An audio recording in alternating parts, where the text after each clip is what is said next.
வணக்கம் நண்பர்களே. இன்னும் ஒரு இனிய காலை பொழுதில் தீதும் நன்றும் நிகழ்ச்சியில் உங்களை சந்திப்பதில் மிக்க மகிழ்ச்சி அடைகிறேன். இன்றைக்கு பஞ்சாயத்து ராஜ் டே, அதாவது பஞ்சாயத்து ராஜ் என்று சொல்லக்கூடிய கிராமப்புற நிர்வாகம், பஞ்சாயத்து அமைப்புகளுக்கான பஞ்சாயத்து அமைப்புகளை வலுப்படுத்துகிற பஞ்சாயத்து அமைப்புகளுக்கு கிராமப்புற உள்ளூராட்சி நிர்வாகத்திற்கு அதிகாரமளிப்பதற்கான ஒரு தினம் இந்த தினம். பொதுவாக இந்தியா சுதந்திரமடைந்த பிறகு அதிகாரம் என்பது பெரும்பாலும் மையப்படுத்தப்பட்ட ஒன்றாக அமைந்திருந்தது. ஒன்று, அது நிறைய அதிகாரங்கள் ஒன்றிய அரசிடம் மட்டும் இருந்தன. வேறு பல அதிகாரங்கள் மாநில அரசிடம் குவிந்திருந்தன. ஒன்றிய அரசு மாநில அரசு என்ற இரண்டு அலகுகள் மட்டும் போதாது என்கிற நிலையில்தான் தொடர்ந்து ஒரு சிந்தனை வலியுறுத்தப்பட்டது. அதாவது உள்ளூராட்சி அமைப்புகள் வலுப்படுத்தப்பட வேண்டும், கிராமப்புற நிர்வாகத்தில் மக்களுடைய பங்கேற்பும் நிர்வாகத்தில் அவர்களுக்கு ஒரு பங்கும் அதிகாரமும் இருக்க வேண்டும் என்ற அடிப்படை உருவாக்கப்பட்டு உள்ளூராட்சி அமைப்புகளை வலுப்படுத்துவதற்கான பல்வேறு விதமான முயற்சிகள் மேற்கொள்ளப்பட்டன. வலிமை கொண்டு இருந்த உள்ளூராட்சி அமைப்புகளை வலிமைப்படுத்துவதற்காக இந்த பஞ்சாயத்து ராஜ் சட்டம் கொண்டு வரப்பட்டது. இதற்கும் ஒரு வரலாறு இருக்கிறது.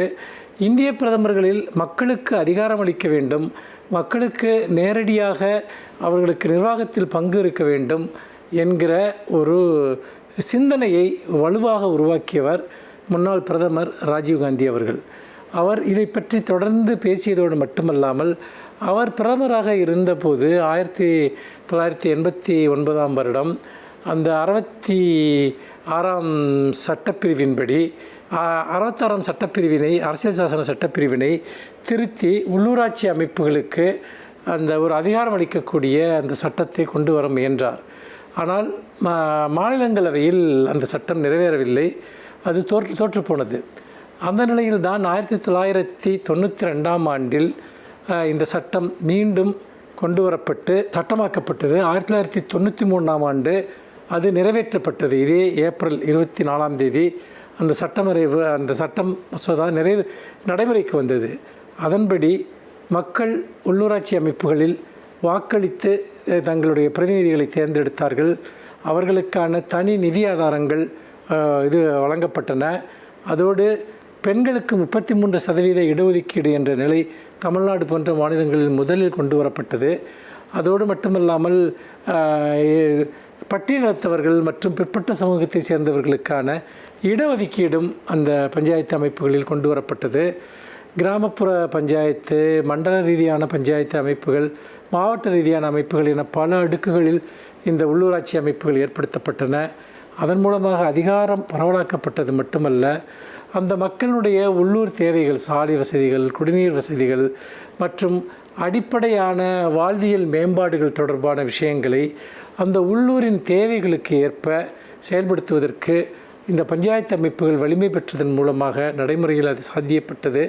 உள்ளூராட்சி அமைப்புகள் வலிமை பெற்றதன் மூலமாக நிர்வாகம் என்பது பகிர்ந்தளிக்கப்பட்டது.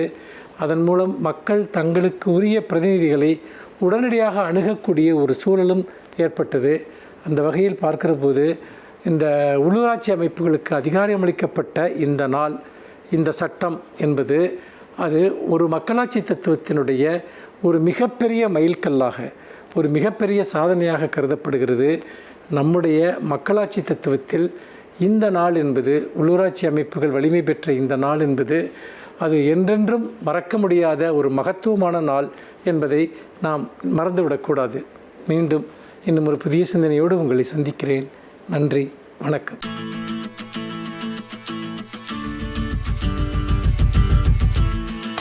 அனைவருக்கும் என் அன்பு வணக்கம்.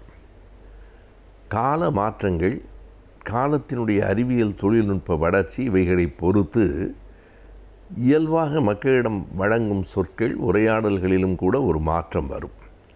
இன்றைக்கு பலர் பேசுகிற போது இப்படி ஒரு தொடரை பயன்படுத்துகிறார்கள். என் வயது ஒத்தவர்களுக்கு அது அந்நியமாக இருக்கக்கூடும். இந்த ஜென்சி பிள்ளைங்களே இப்படி தான் என்று சொல்லுகிறார்கள். அது யார் ஜென்சி பிள்ளைகள் என்று யாராவது இருக்கிறார்களா? ஜென் ஆல்ஃபா பரவாயில்லை என்கிறார்கள். இந்த தொடர்கள் 60 வயதை தாண்டியவர்களில் எத்தனை பேருக்கு சட்டென்று அது உள்வாங்க முடியும் என்று தெரியவில்லை. வேறொன்றுமல்ல, இவற்றை தெரிந்து கொண்டு இப்படித்தான் பேச வேண்டும் என்பதில்லை. நம் காலத்தில் வழங்குகிற சொற்கள், மரபுகளை நாம் அறிந்து கொள்ள வேண்டும் இளையவர்கள் பெரியவர்களிடமிருந்தும் பெரியவர்கள் இளையவர்களிடமிருந்தும் கற்றுக்கொள்ள வேண்டும் என்பதுதான் கல்வியின் அடித்தளம். இந்த ஜென்சி, ஜென் ஆல்ஃபா என்பதெல்லாம் என்ன? ஜென் இசட் என்று தான் எழுதுகிற போது எழுதுகிறார்கள். ஆனால் ஜென் இசட் என்பதை சொல்லுகிற போது ஜென்சி என்று தான் குறிப்பிடுகிறார்கள். ஜென் என்பது ஜெனரேஷன், தலைமுறையை காட்டுகிறது. தலைமுறைகள் மாறிக்கொண்டே இருக்கின்றன. 1946 2026 வரைக்குமான இடைப்பட்ட 80 ஆண்டுகளை இப்படி 5-6 வகைகளாக பிரித்து சொல்லுகிறார்கள். சுருக்கமாக சொன்னால், எங்கள் காலத்திலெல்லாம் இப்படித்தான் வழக்குகள் உண்டு, இந்த இளவட்டமெல்லாம் அப்படி தான் இருப்பான் என்று சொல்லுவார்கள். அந்த இளவட்டம் தான் இப்போது ஜென்சி ஆகிவிட்டது. இளவட்டம், நடுவயசுக்காரர்கள், மூத்தவர்கள் என்கிற அதுவும் வயது சார்ந்த பாகுபாடு தான், இதுவும் வயது சார்ந்தது தான். ஆனால் இது ஆண்டுகளின் கணக்கில் 1946 64 வரைக்கும் பிறந்தவர்களை பேபி பூமர்ஸ் என்று சொல்கிறார்கள். இந்த ஆங்கில சொற்களுக்கெல்லாம் அப்படியே எப்படி தமிழில் மொழிபெயர்க்கலாம் என்று தெரியவில்லை. காலப்போக்கில் எல்லா மாற்றங்களும் வரும். 64 வரை, 46 64 வரை பிறந்தவர்களுக்கு பேபி பூமர்ஸ் என்று பெயர். பிறகு 65 81 வரைக்கும் பிறந்தவர்களை ஜென் எக்ஸ் என்று சொல்கிறார்கள். 81 96 வரைக்கும் அந்த காலகட்டத்தில் பிறந்தவர்களுக்கு மில்லியனல்ஸ் என்று பெயர். 97 2010 வரைக்கும் பிறந்தவர்கள்தான் ஜென்சி. 2010க்கு பிறகு பிறந்தவர்களுக்கு ஜென் ஆல்ஃபா என்று பெயர். இவற்றையெல்லாம் கவனமாக நாம் நினைவைத்து கொள்ள வேண்டுமா என்றால், நம் காலத்தில் நாம் வாழ்கிற நேரத்தில் நடைமுறையில் இருக்கிற சொல்லாடல்களை நாமும் எல்லோரும் புரிந்து கொள்ள வேண்டும் என்பதற்காகத்தான் இந்த பிரிவுகளுக்கு அடிப்படையாக ஒரு காரணம் இருக்கிறது.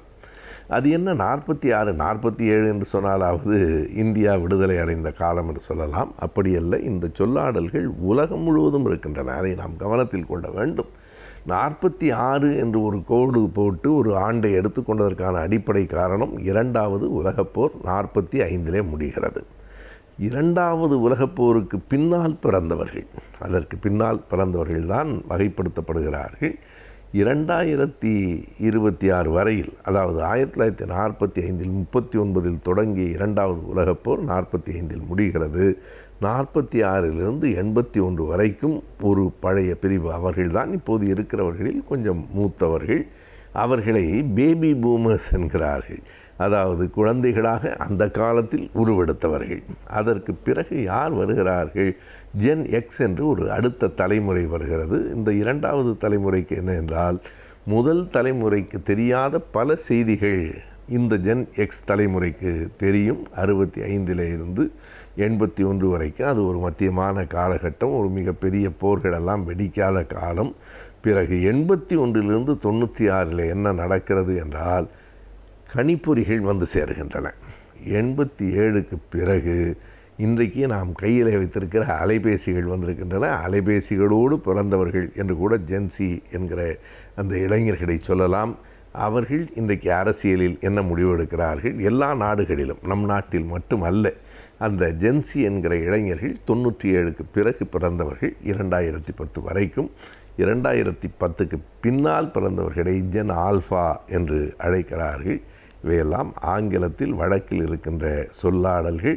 உலகம் முழுவதும் இவை இருப்பதால் அந்த ஆங்கில சொல்லாடல்கள் பயன்படுகின்றன. நாம் புரிந்து கொள்ள வேண்டும். நம் அருகில் இருக்கிறவர்கள் அவெல்லாம் ஜென் ஆல்ஃபா என்று சொன்னால் அது என்ன என்றே புரியாமல் நாம் அமர்ந்திருக்கக்கூடாது என்பதற்காக இந்த பெயர்களையும் விளங்கி கொள்ள வேண்டிய தேவை இன்றைய அறிவியல் தொழில்நுட்ப வளர்ச்சி காலத்தில் எல்லோருக்கும் இருக்கிறது.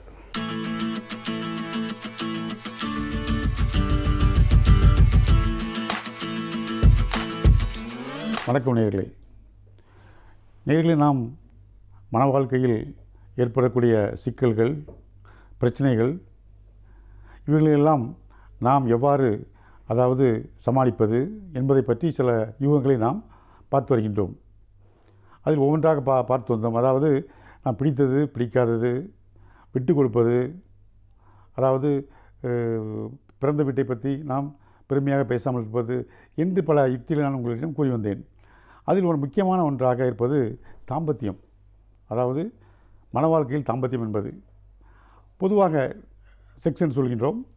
அதாவது அதை பற்றிய பாலியல் இதை பற்றிய பிரச்சனைகள் அதை பற்றிய அதாவது விவரங்களை எல்லாம் நாம் அதாவது வெளிப்படையாக சொல்வதற்கு நாம் இன்றும் அதாவது வெளிப்படையாக சொல்லக்கூடிய ஒரு நிலைமை இன்னும் வரவில்லை.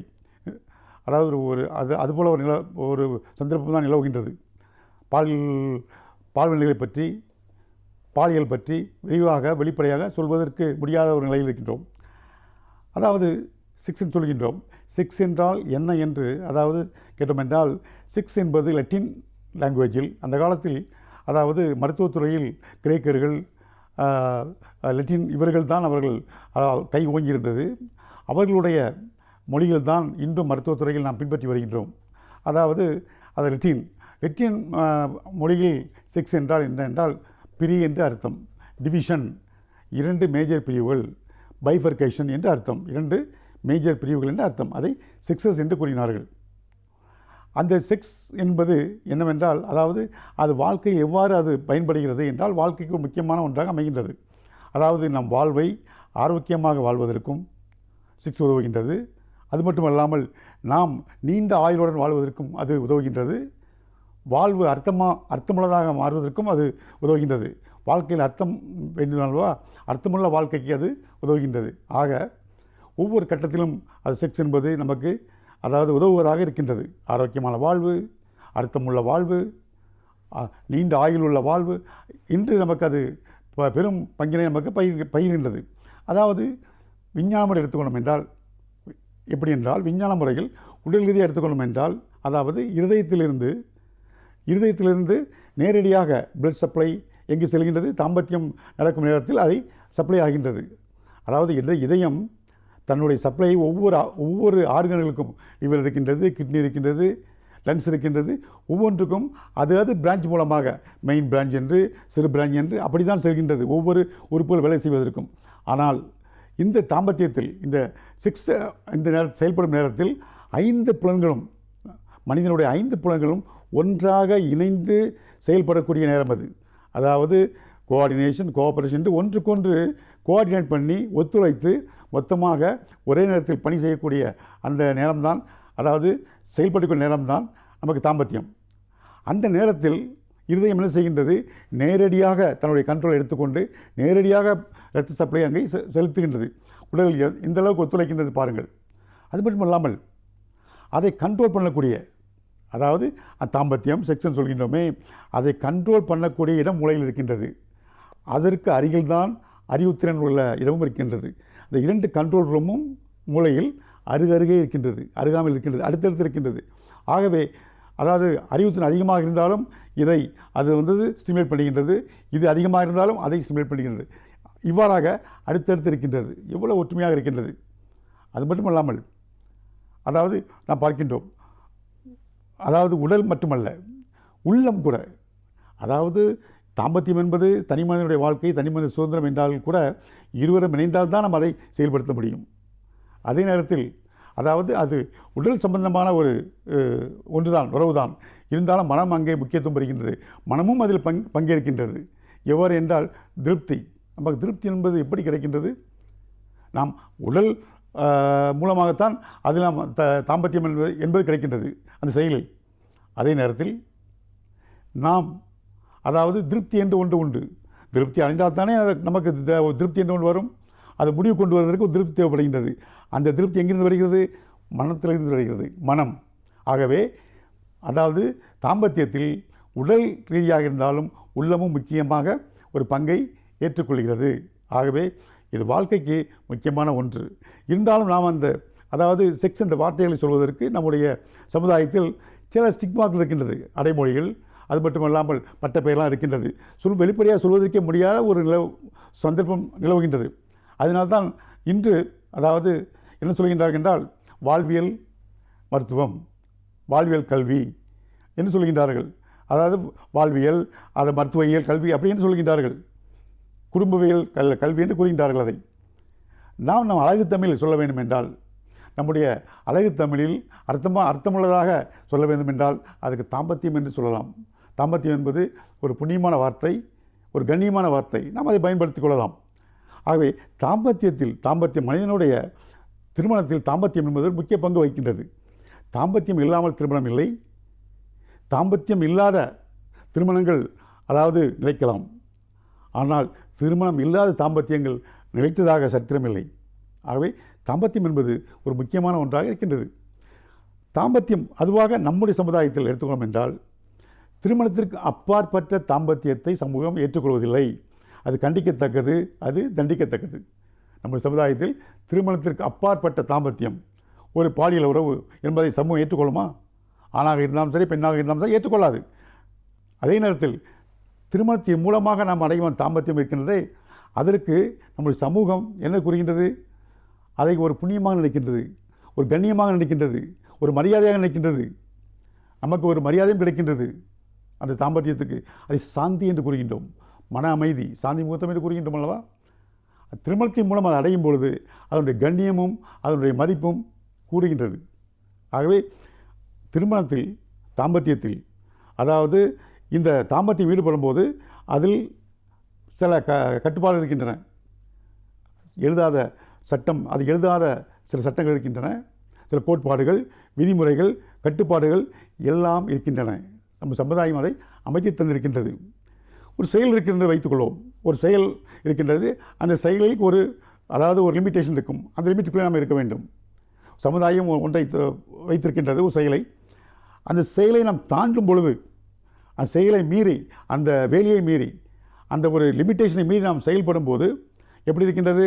அது சமுதாயத்திற்கு பயன்படும் பொழுது அது சாதனையாக ஏற்றுக்கொள்ளப்படுகிறது. சமுதாயத்திற்கு பயன்படாத இருக்கும் பொழுது, சமுதாயத்திற்கு தீங்கு விளைக்கும் போது அது தண்டனைக்குரியதாக ஆகிறது. ஆகவே சமுதாயம் நாம் அதை தவறு என்றும் சரி என்றும் அதை தீர்மானிக்கின்றது.